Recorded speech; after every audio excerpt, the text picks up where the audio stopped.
We have another missing young man with no shoes, barefoot. It's getting weird. Hey guys, this is Jules with True Crime Reactions. Disclaimer. Everything stated in this video is my opinion and my opinion only. And just like everything else in these cases we discuss here on this channel, everything is alleged. Okay, you guys, Simply Stranger shared this story on Twitter today and it caught my attention. There's not a lot of information out there. This just happened on Sunday, but today is Wednesday, so it's already not looking good because of the circumstances.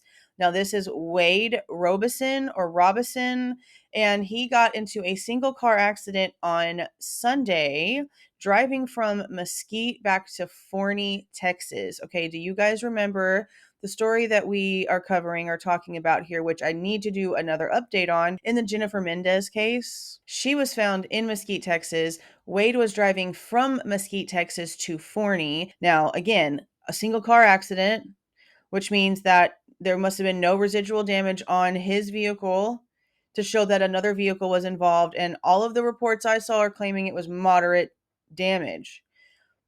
But it had to have been enough, or some sort of circumstance would have had to have happened here. It can't be too moderate if he ended up calling for help.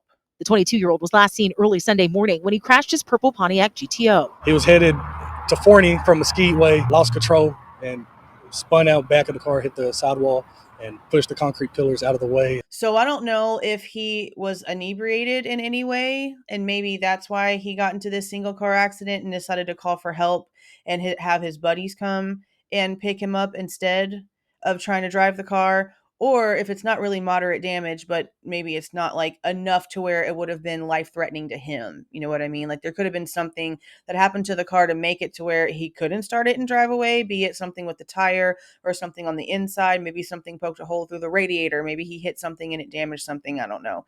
But something, either or, something caused him to have to call for help, be it his own personal issues or the vehicle, right? Moderate damage or not.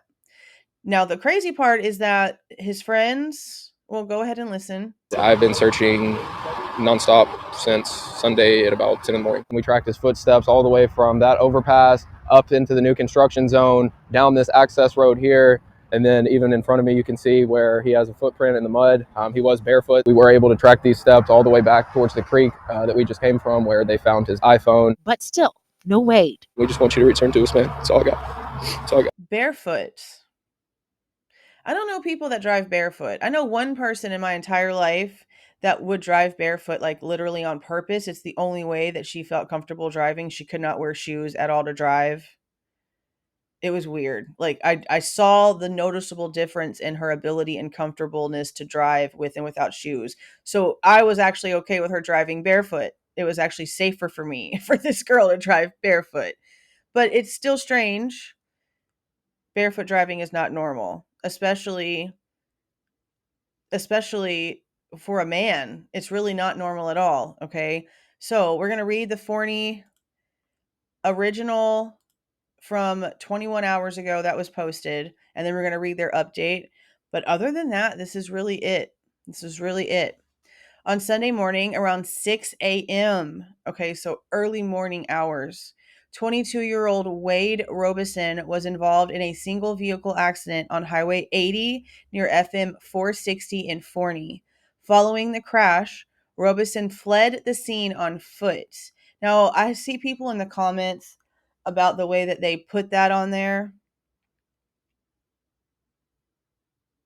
I don't know why they would say fled the scene on foot, because that is normally like a word that they use for people that are like running from being in trouble for something.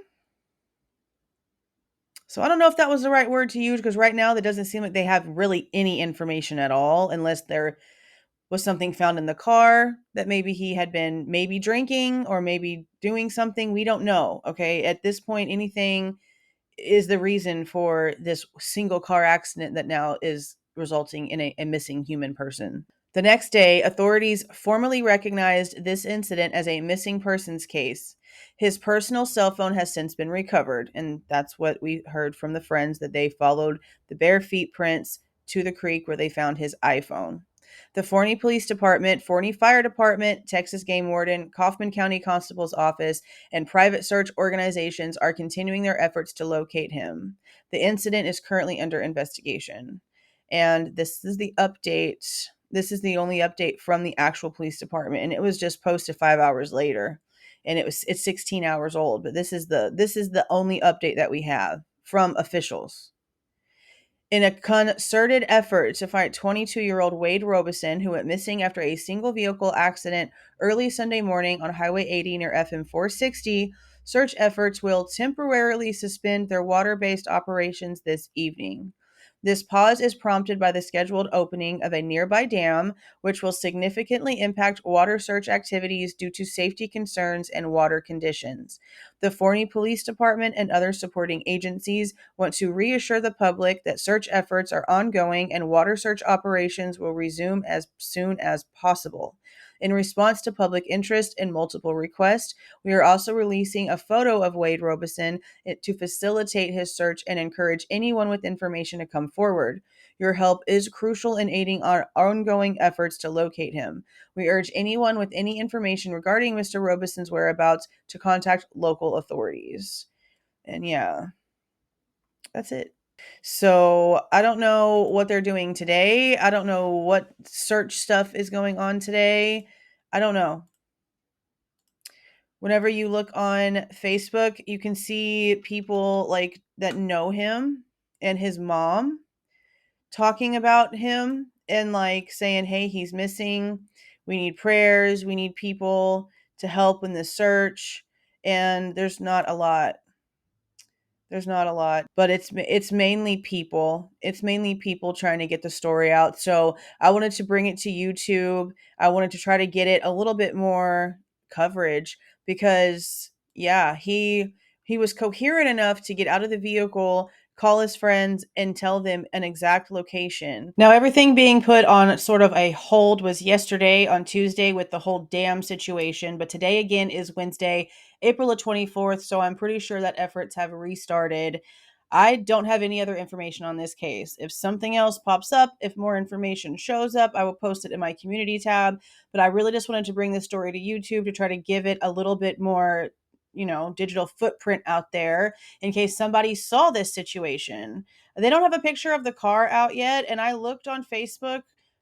I'm looking on Facebook right now, and I can't find a Facebook page for this guy. And the only person with a name sort of like his is not even in this country. So he might not have even had a Facebook. Facebook isn't really for 22-year-olds. You know what I mean? Like, not a lot of younger people have Facebook unless it's like just for family. And I didn't see from anything that's on his mother's Facebook page because she is tagged in a couple of posts. It's people that know the family that are basically like, sharing stuff on Facebook. I looked on her page for, a little bit. I didn't want to pry too far into stuff, but I didn't see any pictures of his purple Pontiac GTO because posting the photo of the car might be more of a memory trigger to people that might have been driving down that highway that night. Well, not that night, 6:00 in the morning. So yeah, I wish there was a photo or something of the car, but there's not. Now, it does seem like if he was able to push pillars out the way with the power that he hit them, it must have been a pretty bad accident. So there's a big possibility that he might have succumbed to injuries. And I know that people don't want to hear that kind of stuff, but it's been a few days.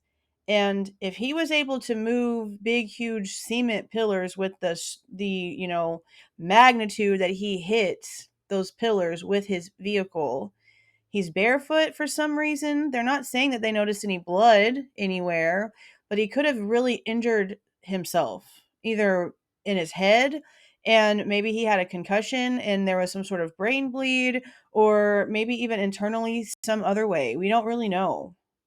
But it's been a few days, and if he was calling for help and it's just bare feet and then suddenly phone by water, that's not very good. It's not very good at all. Now, as far as I can tell, they're still considering this like a missing person search and not any sort of recovery. I don't know. Hopefully, if he is found, he is alive and he just really needs medical care. That's where I'm seeing this being at this point. Now, unless somebody snatched him up, saw somebody injured on the side of the road, maybe thought they needed help, or maybe he looked like he needed help because he was standing, alone and waiting on his friends to get there. Maybe somebody did something. There's an off chance that that is what happened here. There's those slim possibilities. But this is just as strange as the Caleb Harris case. He walked out after putting his dog back into his apartment and disappeared barefoot. Then we have Sebastian Rogers, and they can't even verify that the kid ever even left his house, and they're trying to tell us that he left barefoot. There's a lot of these barefoot stories. And there's another one from way back whenever Dylan Rounds first went missing. Aiden Clune. He was barefoot and never found. Their search is still going on for him to this day. That's just crazy. But I wanted to go ahead and get this out there so that hopefully this can spread this story out and get this case a little bit more attention. Now, one other thing that I did want to add to this video, because I saw this whenever I went to go and actually email a detective about a case that I am doing some research on. And I saw this email and I wanted to give it some attention because it's really sad. It's really sad. Nobody is, deceased, but I had a viewer that messaged me and just asked if I could share their GoFundMe.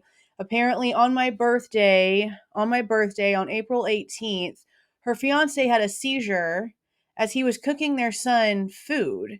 And their son came into the kitchen seeing his dad on the ground after passing out from having the seizure, but he was cooking sausages. So there was like grease, and he has really, really, really bad burns. Like really bad burns. Now, the hospital where he's being treated at is like 2 hours away from their home, and she is working and with her son. So I don't have any issue sharing this. I'm actually going to donate myself before this gets posted because I practice what I preach. I don't just ask you guys to join into causes or to help people without me also helping. That's how this works. We do this collectively. So I'm going to go ahead and share this story. I'm going to put it also in my community tab by itself, in a post by itself, but the GoFundMe for Amanda's page is down there. I am so sorry, and I really, really hope that he heals.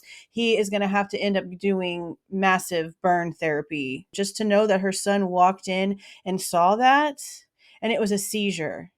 They did toxicology and everything. His tests were clear, and he had a seizure just cooking his son food. And it changed like so much. That is insane. So I'm going to go ahead and, like I said, I'm going to put the GoFundMe in the description box. It's no pressure, but even if you just go share it on your social media, you just never know. Just let's try to get her as much support and help as we possibly can. And as for a GoFundMe for the search for WAID, I know that there's a couple other organizations besides just law enforcement down there helping, but the video that there was on YouTube from a news station didn't have like the name of the organization. It's just like a person's name. And I can't find anything about it on Facebook. But if something about a fundraiser to help in that search pops up, I will be sharing that and donating to it as well. But that's it, you guys. I'm going to go ahead and finish this video off. Please share the missing persons poster for WAID that is down in my community tab. And I will also have a link to the post on the Forney Police Department down in the description box as well. But that is it, you guys. If you like the way that I present this information and give my opinion, please do not forget to leave a like on your way out and subscribe to the channel if you are not subscribed already. See y'all.